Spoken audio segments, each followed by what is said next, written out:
Gereja kita ini adalah gereja misi. Jadi saudara kemana-mana pun, termasuk ke pos ya, cuman ada pos menaruh kata-kata itu, ada pos yang mungkin belum ada. Kalau saudara pergi kemana-mana pasti ada Markus 16 ayat 15, ke seluruh bumi beritakan Injil. Karena pendiri GSRI adalah seorang misionari, Pendeta Timothy Chow Sekwang, orang yang diutus ke Indonesia. Boksu Moses Chow Jubei juga orang misi. Pada waktu itu Pendeta Chow Sekwang mengutus di kurun waktu itu ya, satu diutus ke Indonesia Moses Chow Jubei, satu diutus ke India David Lam ya. Jadi GSRI juga ya, India sampai sekarang masih ada saudara ya, cuman gereja kurang begitu berkembang, tapi sekolah berkembang luar biasa. Mereka ada murid 3.000 saudara, 3.000 murid di 2 tempat ya, di 2 tempat.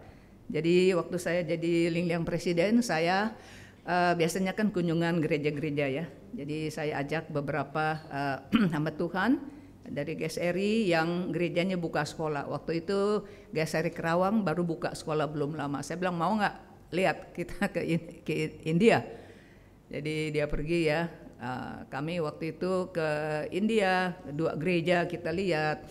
Kemudian ke Hong Kong Kowloon. Waktu itu masih musim panas, saudara. Di beberapa sekolah Lingliang, ada yang di Kowloon, ada yang di Hong Kong. Ada beberapa kepala sekolahnya waktu kami pergi tidak ada. Karena apa? Karena mereka pergi ke Amerika untuk mendapat reward. Luar biasa ya. Sekolahnya karena bagus, jadi dinilai. Jadi mereka diundang ke Amerika untuk menerima hadiah itu, penghargaan. Luar biasa. Jadi penginjilan seperti itu. Belum lama GSRI Kerawang merayakan ulang tahun sekolah mereka ya, 14 tahun ya. Itu luar biasa. Penginjilan mereka banyak orang percaya kepada Tuhan melalui penginjilan anak-anak ya. Dan mereka dari kecil mereka diajar, sungguh luar biasa. Saya kagum ya, Tuhan bekerja di sana. Nah, saudara, banyak orang, khususnya di dalam kalangan orang Kristen, mengira bahwa misi itu, penginjilan, hanya ada di Alkitab Perjanjian Baru, zaman Perjanjian Baru. Jadi di Alkitab Perjanjian Lama tidak ada misi. Lihat aja, ke seluruh bumi beritakan Injil, ya kan? Kemudian pasal 1 dari Kisah Rasul ya, ayat 8, apabila kamu mendapat Roh Kudus maka kamu akan mendapat kuasa untuk bersaksi bagiku di Yerusalem, Yudea, Samaria sampai ke ujung bumi. Saudara, itu tidak benar. Misi bukan baru ada pada waktu Perjanjian Baru. Sejak awal itu sudah ada misi, karena Allah Israel, Allah kita adalah Allah misi. Ya. Nah, saudara, ada seorang pakar, bukan misionari, saudara, bukan misionari, juga tidak melayani, bukan melayani di yayasan institusi misi, bukan. Tapi dia seorang sarjana, pakar, ya, pakar Alkitab. Ada yang PB, ada yang PL. Ini pakar Alkitab PL. Walter Kaiser. Siapa yang tidak kenal Walter Kaiser, saudara? Dia, kalau kita belajar akan PL, saudara, nama ini kita tahu. Dia salah seorang pakar kitab Perjanjian Lama, Walter Kaiser. Saudara, dia bukan seorang misionari. Dia seorang sarjana yang menggali, yang mempelajari begitu dalam akan kitab Perjanjian Lama. Di dalam pelayanan penyelidikan Alkitab, saudara, dia dan juga pakar-pakar, pokoknya kalau berkaitan bersangkut dengan penggalian ya, eksegesis saudara Alkitab, PL maupun PB. Ini saya bilang di dalam PL saudara, enggak bisa enggak lihat isi hati Tuhan. Isi hati Tuhan itu bukan ada saja di Israel, tapi isi hati Tuhan itu ada di dunia, ada di bangsa-bangsa. Saudara, Alkitab bukan dimulai ya dari Yudea, juga bukan dimulai dari Yerusalem. Alkitab dimulai dari dunia. Kitab Kejadian 1 ayat 1, pada mulanya Allah menciptakan langit dan bumi. Langit dan bumi, dunia. Bukan Yerusalem, bukan Israel, tapi dunia. Saudara, jadi di dalam penyelidikan Alkitab dari Walter Kaiser, dia bilang paling sedikit ada 3 bagian di dalam kitab PL ya, jelas sekali membicarakan tentang misi dunia penginjilan ya. Yang paling awal itu kitab Kejadian, itu pengutusan ya, Kejadian 12 ayat 1 sampai 3. Bagian yang kedua yaitu kitab Keluaran pasal 19 ayat 4 sampai 6 ya. Dan yang ketiga, bagian yang ketiga Mazmur 67 ya. Nah, saudara, hari ini saya khusus fokus pada Mazmur 67. Nah, saudara, Mazmur 67 ini adalah Mazmur misioner ya. Di dalamnya terisi maksud isi hati kehendak Tuhan yang disampaikan melalui Harun, imam besar yang pertama, dan para imam sesudah Harun. Isi hati Tuhan adalah apa? Isi hati Tuhan adalah supaya bangsa-bangsa bisa kenal Tuhan. Ayat 1 sampai ayat 2 sampai ayat yang ketiga, saya kasih tema, dikatakan kiranya terang Allah menyinari bangsa-bangsa. Bangsa-bangsa, dunia, bangsa-bangsa selalu always ada di dalam hati Tuhan. Bukan saja Israel, bukan saja Abraham, tapi bangsa-bangsa, suku-suku bangsa-bangsa. Nah, saudara, saya tidak tahu, mungkin tadi waktu kita baca saja kali ya. Nanti setelah saya ngomong ini, saudara perhatikan, di dalam Mazmur 67 ini ada beberapa kata sinonim ya, yang diulang-ulang, yaitu apa? Dunia, bumi, ujung bumi, bangsa, bangsa-bangsa, suku bangsa. Saya baca saudara sekali lagi ya. Untuk pemimpin biduan dengan permainan kecapi Mazmur nyanyian. Ayat 2. Kiranya Allah mengasihi kita dan memberkati kita. Kiranya Ia menyinari kita dengan wajahnya, supaya jalanmu dikenal di bumi dan keselamatanmu di antara segala bangsa. Kiranya bangsa-bangsa bersyukur kepadamu ya Allah. Kiranya bangsa-bangsa semuanya bersyukur kepadamu.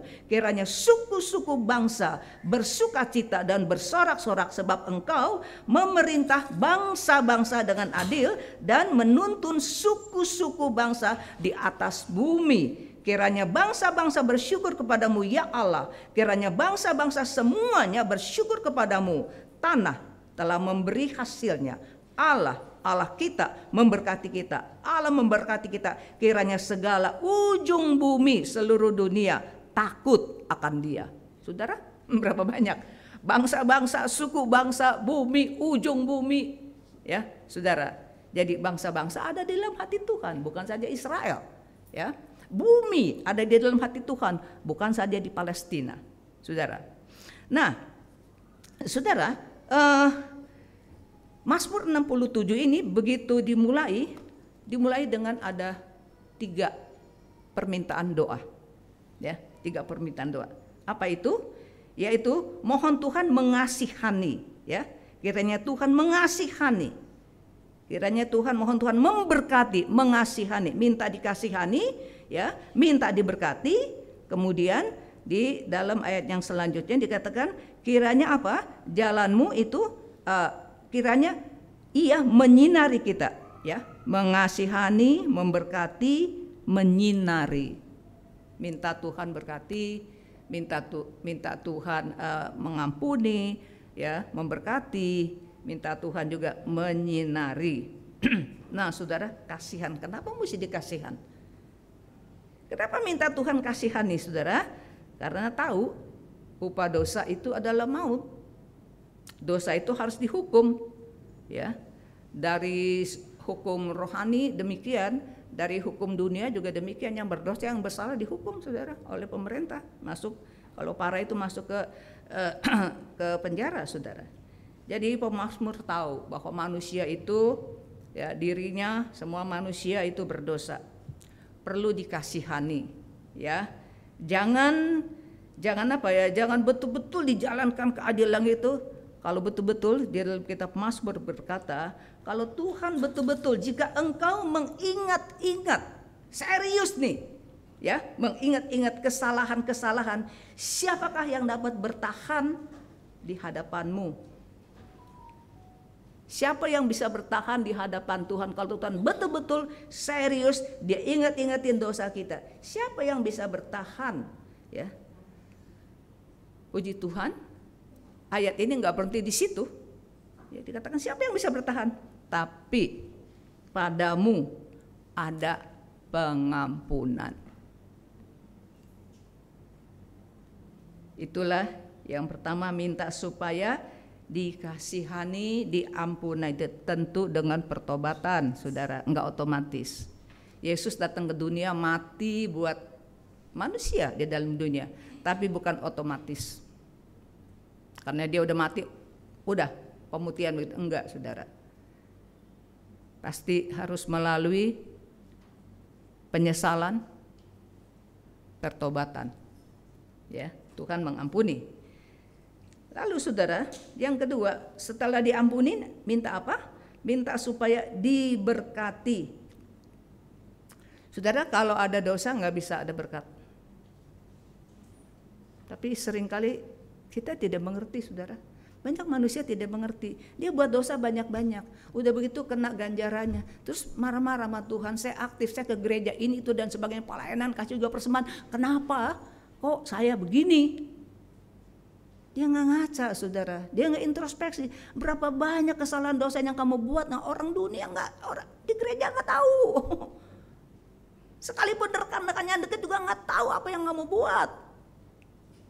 Bagaimana berkat Tuhan bisa mengalir? Tersumbat itu saluran berkatnya. Jadi yang pertama minta dibelas kasihani oleh Tuhan, pengampunan dari Tuhan, dan setelah itu minta Tuhan tolong dong berkati. Ya. Nah, kemudian yang ketiga minta apa? Menyinari dengan wajahnya, ya. Menyinari dengan wajahnya supaya kita jalan, ya, pada malam hari tidak sampai kesandung, keseleo, jatuh. Banyak ibu-ibu tuh, bapak-bapak juga, ya, udah usia lanjut nih, ya, sering jatuh, saudara. Ya, di gereja saya banyak, saya kira di sini juga banyak, ya, jatuh. Ada yang nggak kesandung juga jatuh, saudara, karena osteoporosis, ya. Nah, saudara, orang muda juga bisa jatuh kalau malam-malam jalan, ya kan, gelap, naik motor, ya kan, ada lubang, jatuh dia.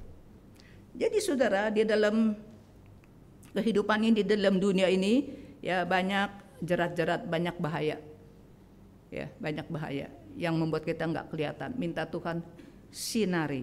Sinari itu bagaimana, saudara? Dikatakan kiranya ia menyinari dengan wajahnya, wajah Tuhan berseri, bersinar. Nah, saudara, wajah ini kan image. Melihat wajah orang tuh image. Image-nya bagaimana? Wajah, ya. Wajah juga adalah satu wakil. Ini wajah, ini mewakili orang ini, ya. Jadi wajah seseorang, ya, wajah ini mewakili status seseorang, mewakili juga atau mungkin benda, sesuatu benda. Dari wajah, saudara, kita bisa melihat. Dari wajah orang, ya, saudara, kita bisa lihat dia lagi marah apalagi dia lagi senang. Ya, dari wajah. Apalagi teman dekat, saudara. Ya, teman dekat mungkin kalau orang biasa mungkin nggak, emang diam begitu. Tapi kalau udah dekat teman, dia tahu ini mukanya lagi marah nih. Ya. Kalau mau minta naik gaji, lihat air muka dulu nih bos. Kalau lagi seri-seri boleh, dan minta apa gitu ya. Kalau dia udah cembet tuh begitu datang muka udah ditekuk, tahu diri. Dan minta ini minta itu, wajah. Ya. Nah, saudara, Tuhan punya wajah. Kadang berseri, Tuhan punya wajah kadang-kadang ditekuk. Kalau muka ditekuk itu kan udah tahu, langsung udah marah gitu ya. Jadi si pemazmur ini minta Tuhan menyinari dengan wajahnya. Ya, tadi saya katakan dari wajah seseorang, dari air muka seseorang, kita tahu dia lagi senang atau dia lagi sedih atau dia lagi marah. Ya, jadi saudara, sikap kita terhadap orang, ya, juga saudara seringkali juga berkaitan dengan wajah, ya, wajah seseorang. Waktu Adam berbuat dosa, Tuhan datang kan, biasa juga Tuhan datang bersekutu begitu. Nah setelah dia berdosa, Tuhan tetap datang ke Taman Eden, ya, mau bersekutu. Tuhan menciptakan manusia kan, Tuhan mau bersekutu dengan manusia, mau manusia enjoy apa yang ada pada Tuhan, itu manusia boleh menikmati ya, seperti seorang pangeran, kemuliaan Bapaknya juga kemuliaan dia begitu saudara. Itu maksud Tuhan menciptakan manusia. Tapi setelah Adam, Hawa jatuh di dalam dosa, Tuhan datang, saudara, Adam nggak berani ketemu muka Tuhan. Tuhan bilang, Adam, cari kok Adam nggak ada. Adam kamu di mana? Tuhan juga tahu, bukan Tuhan nggak tahu ya. Tapi Tuhan mau apa? Menyadarkan Adam, you udah nyimpang nih. Adam, you di mana? Saya di sini Tuhan. Saya takut. Lah biasa nggak takut. Kenapa hari itu takut? Karena sudah berbuat dosa, nggak berani lihat Tuhan, nggak berani melihat muka Tuhan sudah. Ya, Tuhan bilang kenapa kamu takut? Kamu makan buah yang saya larang. Ya, harusnya bilang iya ya, tapi dia enggak. Oh Ciano, istri bilang, yuk makan. Enggak tuh si ular ya main pingpong di situ saudara. Jadi saudara, muka Tuhan ya itu juga mewakili Tuhan, ya mewakili Tuhan. Saudara, hubungan kita dengan Tuhan itu mempengaruhi saudara, mempengaruhi hidup kita, mempengaruhi. Saya nggak begitu suka pakai istilah nasib sementara aja ya gitu ya, nasib. Saudara, ini kan minta Tuhan menyinari dengan wajahnya. Tapi waktu manusia berbuat dosa, saudara, wajah Tuhan itu berubah. Nggak ada sinarnya itu saudara, mengerikan. Saya bacakan ya saudara ya, Imamat pasal 20, kitab Imamat pasal yang ke-20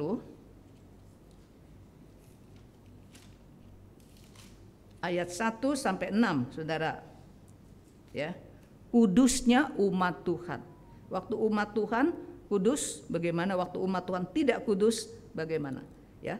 Tuhan berfirman kepada Musa, engkau harus berkata kepada orang Israel, setiap orang baik dari antara orang Israel maupun dari antara orang-orang yang tinggal di tengah-tengah orang Israel yang menyerahkan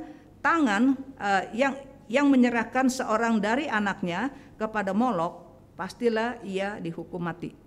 Jadi pada waktu itu ada budaya di Israel ya, udah mengadopsi budaya bangsa-bangsa lain, itu bisa mengorbankan, betul-betul dipotong anaknya, dibunuh ya, dipotong, dipersembahkan kepada ilah dewa Molok untuk menyenangkan dewanya, supaya diberkati dia, anaknya dia korbanin. Udah mati satu nggak apa-apa, nanti bisa beranak lagi. Seperti itu saudara.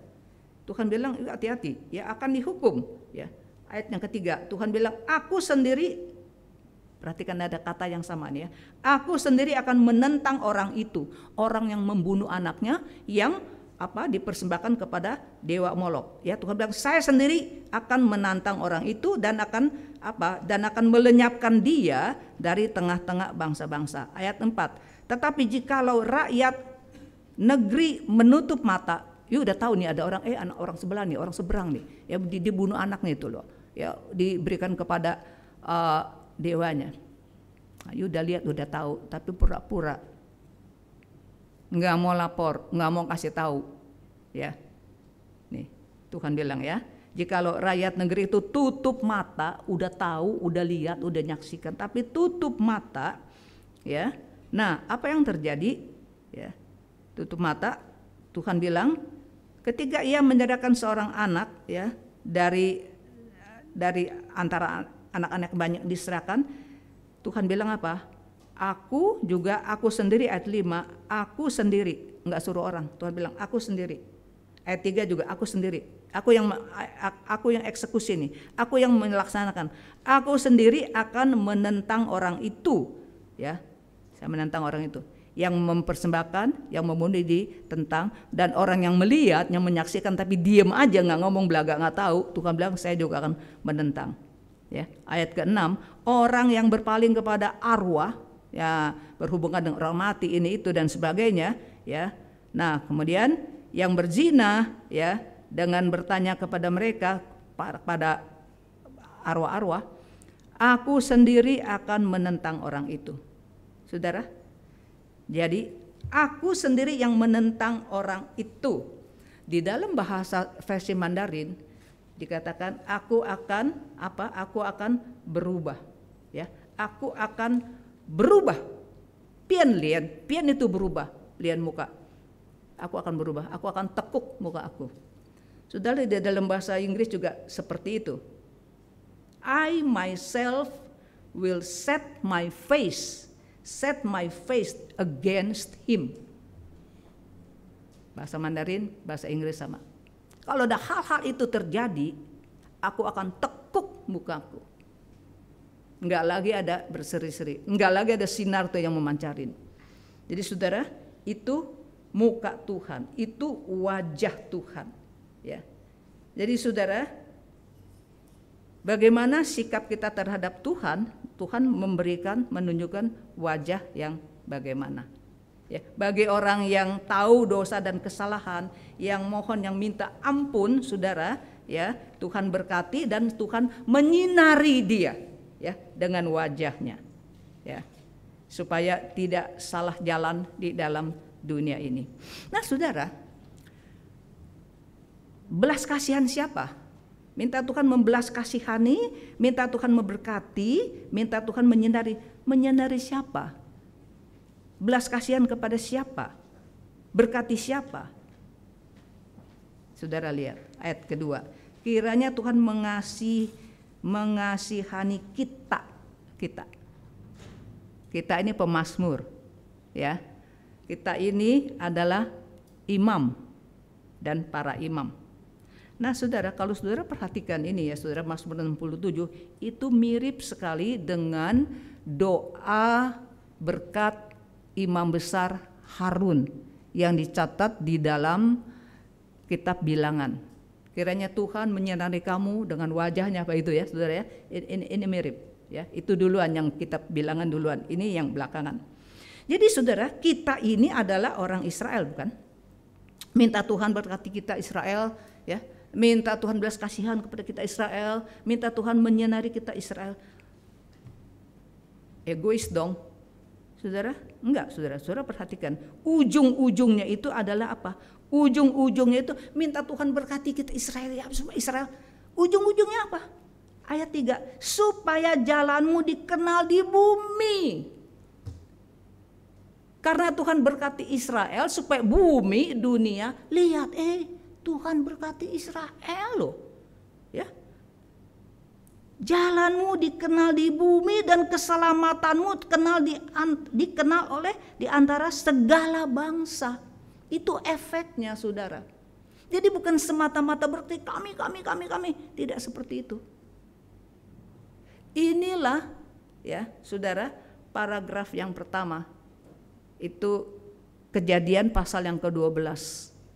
Tuhan memanggil Abraham, suruh dia keluar, pergi ke satu tempat. Di sana nanti kamu sekarang satu orang nih, nanti saya akan berkati menjadi satu keluarga, menjadi satu bangsa, dan bangsa-bangsa ini akan memberkati bangsa-bangsa lain. Tuhan bilang, saya berkati kamu, kasih kamu anak cucu. Waktu itu kan saudara masih belum, ya, belum ada apa-apanya saudara, tapi Tuhan udah janji memberkati kamu, membuat kamu jadi besar, kasih kamu nama, saudara, ya. Dan siapa yang berkati kamu, dia diberkati. Siapa yang berani menyentuh kamu, mengutuk kamu, dia juga saya kutuk.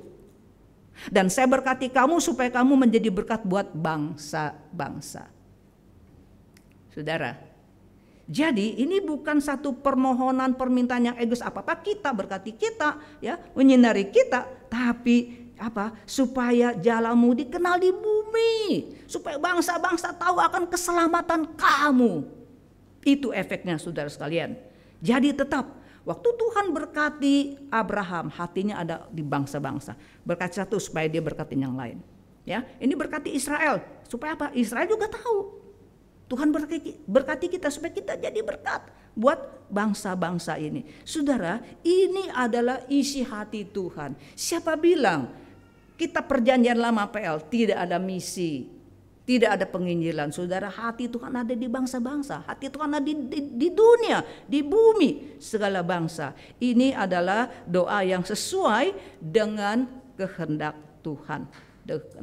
Kehendak Tuhan. Waktu anak-anak Tuhan hidup sesuai dengan jalan Tuhan, dengan kehendak Tuhan, saudara, orang-orang di sekitar akan terhisap. Akan mulai memperhatikan, ini satu bangsa yang unik, ya, satu bangsa yang luar dari biasa. Kita mau tahu kenapa mereka berprinsip seperti itu. Saudara, ini yang pertama, ya. Yang kedua, saudara, kita lihat ayat 4 sampai ayat 5, kiranya bangsa-bangsa bersyukur kepadamu ya Allah, suku-suku bangsa bersukacita bersorak-sorak, memuji keadilan Tuhan, sebab Engkau memerintah bangsa-bangsa. Ini bagian yang kedua, ayat 4 sampai ayat 5, supaya bangsa-bangsa memuji Tuhan. Memuji apa? Memuji keadilan Tuhan. Nah, saudara, bicara hal ini banyak ya, negara-negara, ya negara kita Indonesia, bukan hanya Indonesia saja, saudara, di mana-mana, saudara. Kalau pengadilan ini ada pengacara ya, yang udah pakar ini, saudara ya, pasti Pak James tahu itu, saudara. Di mana-mana saja, saudara, yang namanya apa ya, pengadilan ini itu banyak hal-hal yang nggak sebenarnya demikian, tapi dianggap demikian. Nah, di sini ada orang HK? Ada orang K nggak? Ada orang HK nggak? Ada. An Yan Wong, oh. Timo. Yan Wong. Yan Wong itu apa, tahu nggak? Saya nggak curi, saya dianggap mencuri, itu Yan Wong. Aduh, An Yan Wong deh begitu, ya. Saya nggak mencuri, saya nggak fitnah, tapi dikatain saya mencuri, dikatain saya memfitnah, itu Yan Wang. Ada kesusahan, susah ngomong nih. Karena yang ngomong tuh otoritas begitu loh. Saudara, itu nggak jarang terjadi di pengadilan, di mana-mana juga terjadi. Dia nggak begitu, dianggap begitu, saudara. Ya, itu sangat ini membingungkan. Nah, ini saudara, ada hal-hal yang udah lama, aduh, orang udah lupa kali ya, karena bukan kita sih yang ngalamin, saudara ya. Jessica. Saya mula-mula dengar kopi Vietnam tuh dari Jessica. Kita tanya kopi Toraja, kopi apa? Ada kopi Vietnam, saudara. Itu kan ramai sekali, saudara. Jadi seingatan saya ya, nggak ada, mungkin bukan nggak ada ya. Itu jarangnya kasus. Itu sebab bertahun-tahun gitu ya. Ntar panggil, hebat amat, panggil pengacara dari Australia, dari mana-mana itu ya. Waduh, sampai ke dokter, sampai semua dicek semua gitu, saudara. Akhirnya saya jadi bingung, gue nggak mau lihat dah yang gituan. Nggak tahu siapa benar siapa salah, terlalu rumit, terlalu rawat, saudara. And finally, terakhir terbukti pada waktu itu nih, dia emang membunuh loh, dia nggak sangka begitu ya, sama teman saudara, membunuh, saudara. Saudara, dia meringkuklah di penjara belasan tahun ya. Sebutnya lebih lama, tapi akhirnya ada sesuatu, saudara. Saya juga nggak ngerti lah, pokoknya udah dilepas nih, rame lagi masalah itu, rame mau diampunin itu ya, saudara ya. Nah, itu banyak hal yang demikian, saudara. Itulah ya, nggak tahu bagaimana ya. Pada waktu itu kan Jessica An Yan Wong gitu ya, sampai di bukan setahun, saudara, 8 tahun. Yuk bayangin, saudara. Itulah pengadilan di dunia. Saya tidak tahu, tidak adil, maybe, atau mungkin ada juga, saudara, yang bukannya tidak adil, saudara, tetapi salah. Salah, kayak dokter salah mendiagnosa. Salah memutuskan. Karena bukti-buktinya kurang, bukti-buktinya nggak ada ini dan itu, saudara. Jadi saudara, hal-hal yang tidak adil di dalam pengadilan itu, dalam pengadilan harusnya yang paling adil dong, tapi terjadi justru di dalam pengadilan itu. Bukan saja ada di dalam satu negara, ya, di banyak negara juga demikian. Ada yang tidak adil, ada yang salah mendiagnosa, saudara. Ya, bagaimanapun saudara, bagaimanapun sempurnanya sistem hukum, ya, di negara apa saja, itu tidak bisa menjamin bahwa oh ini udah sempurna maka nggak ada keputusan-keputusan yang nggak adil, nggak ada keputusan-keputusan yang salah. Sebagaimana sempurnanya pun pasti ada lubang-lubangnya. Saudara, saya tidak pernah lupa nih saudara ya. Saya pernah lihat di TV, waktu itu masih di studi di Mississippi. Satu hari saya lihat TV, mengagetkan saudara. Ada orang di penjara itu udah puluhan tahun. Udah puluhan tahun. Akhirnya dilepas. Bukannya waktunya sudah cukup ya dibebaskan, bukan. Dia dibebaskan saudara karena ternyata dia nggak salah. Jadi itu bukan karena nggak adil pada waktu itu untuk kasus ini saudara ya. Bukan karena nggak adil saudara. Karena begitu ketutup ya, kebenaran begitu tertutup saudara, nggak bisa tersingkap. Tapi dengan berjalannya sama waktu, nggak tahu ada berapa masalah saya tidak tahu saudara ya. Akhirnya ketahuan bahwa orang ini nggak salah, dibebaskan saudara. Dinyatakan dia tidak bersalah. Saudara, saya nggak tahu diganti kerugian apa ya. Sekalipun diganti kerugian puluhan tahun, hidup kamu, kemudaan kamu ya habis di penjara. Saudara, itulah pengadilan dunia. Saudara, saya tidak tahu di antara kita adakah orang saudara punya pengalaman seperti itu, diyanwongin orang. Saudara nggak begitu tapi dianggap begitu. Saudara, mungkin kita nggak bisa dapat keadilan, mungkin kita nggak bisa dianggap benar oleh orang-orang sekitar, oleh orang dunia, tapi satu hari Tuhan pasti akan menyatakan bahwa kita ini tidak bersalah, bahwa kita ini bersih.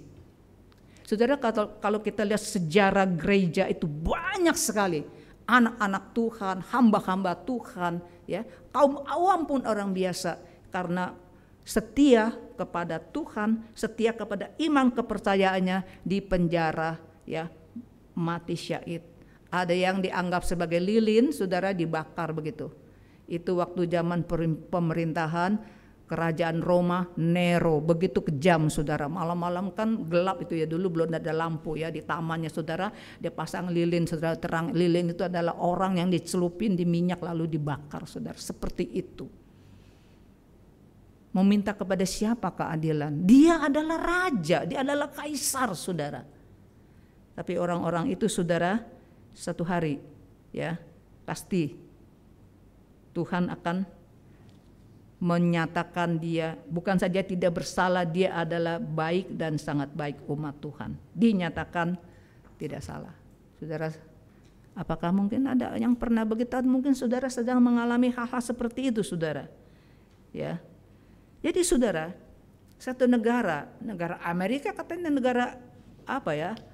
Adidaya begitu kuat saudara, tetapi terjadi hal-hal seperti itu saudara.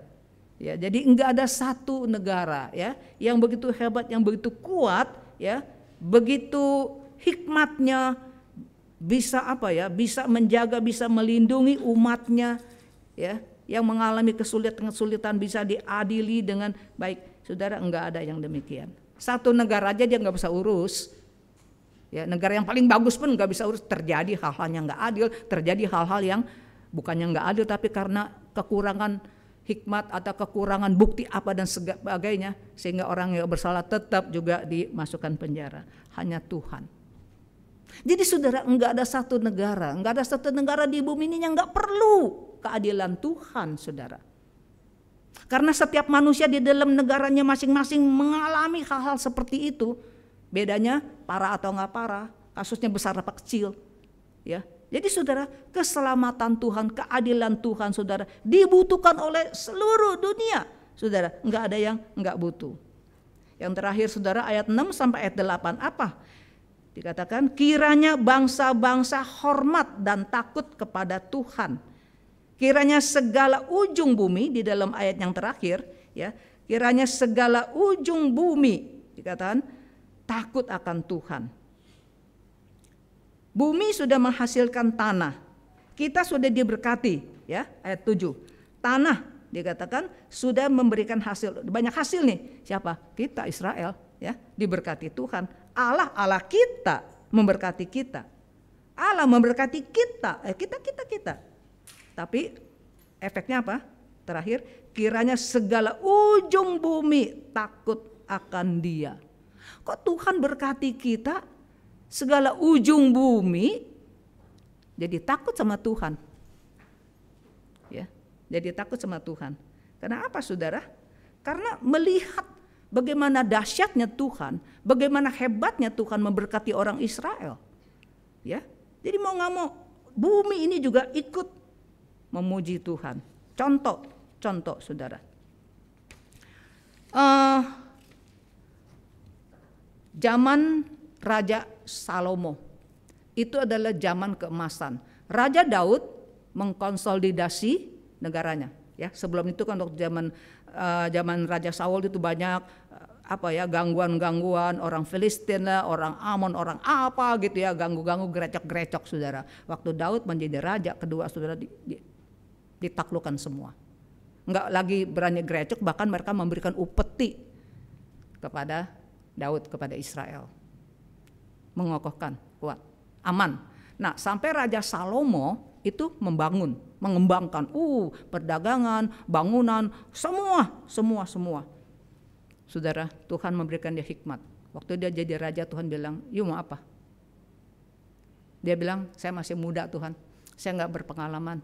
Saya mesti memerintah umat Tuhannya begitu banyak, ibaratnya seperti pasir yang di laut begitu. Masih muda ini bagaimana saya bisa memerintah.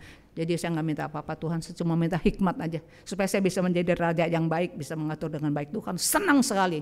Tuhan bilang, Salomo, you nggak minta umur panjang ya. Kalau kita udah umur panjang gitu ya, kayak Kaisar Qing Shi Huang itu ya, di China.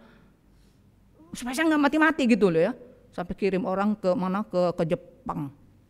Nggak ngomong mana ya, Feng Lai Xian Tao ke situ. Di situ ada ramuan-ramuan, you makan nggak mati-mati. Salomo nggak minta gitu saudara. Tuhan bilang, you juga nggak minta ini ya, banyak musuh-musuh mati-matian dia semua begitu. Nggak minta umur panjang, nggak minta musuh-musuh dimati-matiin semua. You cuma minta hikmat. Tuhan bilang, saya demen nih yang kayak begini. Tuhan bilang, saya kasih kamu hikmat yang nggak ada orang, sebelum kamu nggak ada orang begitu hikmat. Dan sesudah kamu juga nggak ada orang begitu hikmat. Dan apa yang kamu nggak minta, saya kasih.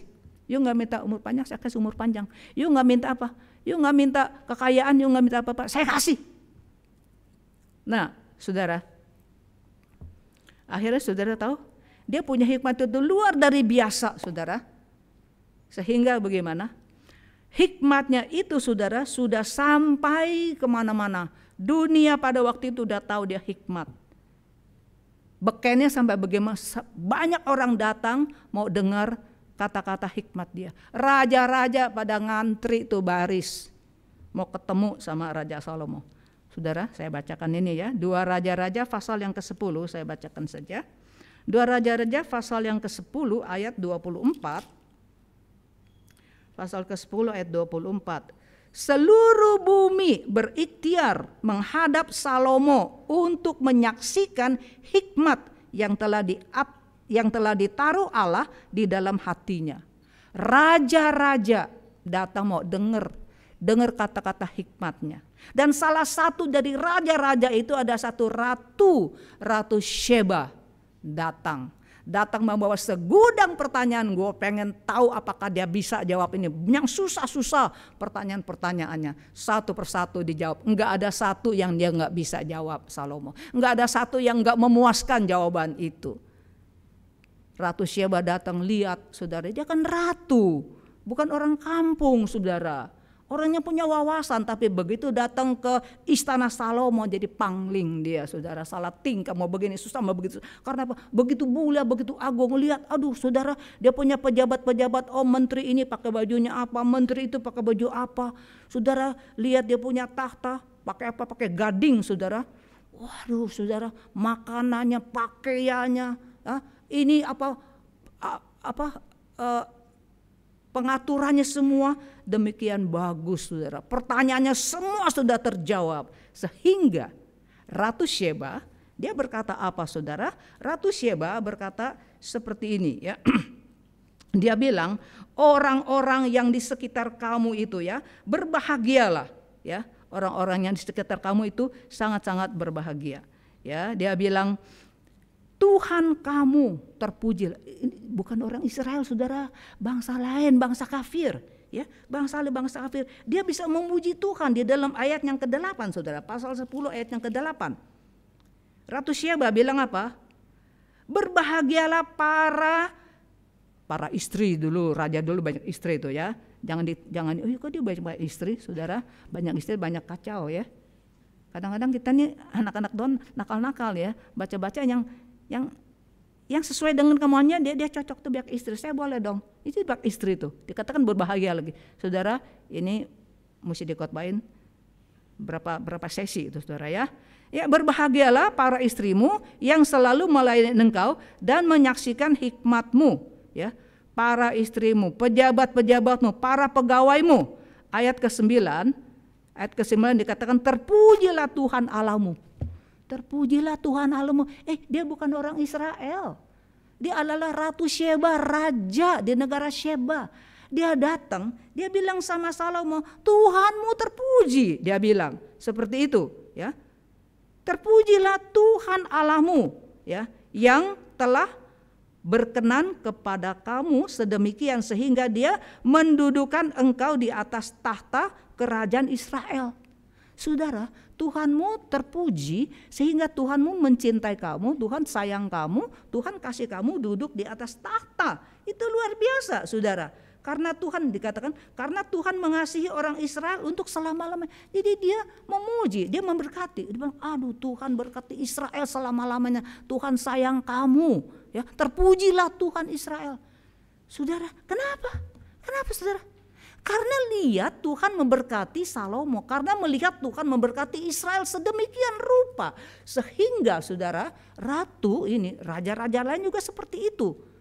Waduh, luar biasa ini. Tuhannya Salomo, Tuhannya Israel itu luar dari biasa. Saudara, kita kembali, saudara, ke Mazmur 67. Kenapa bilang kita, berkati kita semua apa kita? Ujung-ujungnya apa? Kiranya segala ujung bumi takut akan Tuhan. Takut akan Tuhan. Saudara, waktu saudara dan saya, saudara, waktu kita hidup baik-baik, jalan di dalam jalur Tuhan. Mungkin orang berkata, kamu bodoh, ya. Kamu nyimpang dikit, kamu dapat keuntungan. Enggak ada orang yang tahu kok, ya kan, saudara. Mungkin di sebagian orang, saudara, jalan di dalam jalan Tuhan dianggap bodoh, dianggap kuper, dianggap enggak fleksibel, kaku. Kamu jangan terlalu kaku lah jadi orang. Ini kakunya bukan kaku yang apa, saudara, ya. Saudara, tapi saudara, nanti hasilnya. Orang yang bilang kita bodoh, orang yang bilang kita kuper, saudara, satu hari kalau mereka mengalami pengalaman yang sulit, mereka juga nggak tahu kepada siapa, saudara, mereka bisa cari kita. Mereka bisa cari kita karena mereka melihat prinsip hidup kita itu bagaimana. Tuhan memberkati Abraham dan keturunannya supaya Abraham dan keturunannya menjadi berkat buat bangsa-bangsa. Saudara, waktu Tuhan bilang Tuhan memberkati Abraham itu dalam Kejadian pasal yang ke-12. Sebelumnya itu, jadi dunia pada waktu itu, dunia Abraham, dunia apa, saudara? Di dalam Kejadian pasal ke-10 itu sudah ada 70 negeri, 70 negara pada waktu itu. Saudara hitung, saya pernah hitung, 70, benar 70, saudara.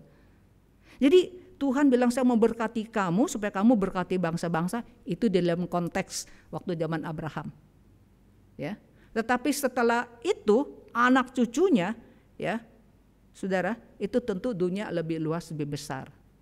Yesus Kristus adalah keturunan Abraham. Kalau kita lihat kitab Matius pasal 1 ayat 1. Inilah silsilah Tuhan Yesus Kristus, anak Daud, anak Abraham. Yesus sama Daud udah kacak berapa? Yesus sama Abraham lagi udah kacak berapa? Tapi bagi orang Yahudi, cucu kayak anak, kayak cicit, semua anak. Siapakah cucu? Anak punya anak. Siapakah cicit? Anak punya anak punya anak. Jadi bagi orang Yahudi, anak cucu itu anak saja. Ya, saudara, Matius 1 ayat 1. Inilah silsilah Yesus Kristus, anak Daud, anak Abraham. Kita adalah orang yang percaya kepada Tuhan Yesus Kristus. Secara fisik kita nggak ada darah Abraham, tapi secara rohani kita adalah keturunan Abraham, saudara. Ada darah Yesus di dalam diri kita yang mengampuni dosa-dosa kita, yang menebus dosa-dosa kita. Jadi bagaimana Tuhan berkati Abraham supaya dia jadi berkat buat bangsa-bangsa, 70 bangsa di dalam konteks dia, dan kemudian anak-anaknya zaman Salomo, ya, Tuhan berkati dia dan juga menghisap, menarik, saudara, bangsa-bangsa sendiri yang datang minta ketemu dengan Raja Salomo sampai perjanjian baru. Kita sebagai anak cucu Abraham secara rohani, kita pun dipanggil untuk memberkati dunia dan bangsa-bangsa. Mari kita berdoa. Pakai sedikit waktu, saudara, berdoa untuk diri saudara. Katakan, Tuhan, berikanlah, tunjukkanlah belas kasihan-Mu kepada saya, berkati saya, sinari jalan saya dengan terang wajah-Mu, supaya saya diberkati dan bangsa-bangsa, orang-orang di sekitar saya melihat bagaimana Tuhan berkarya di dalam diri saya, sehingga nama Tuhan dipermuliakan.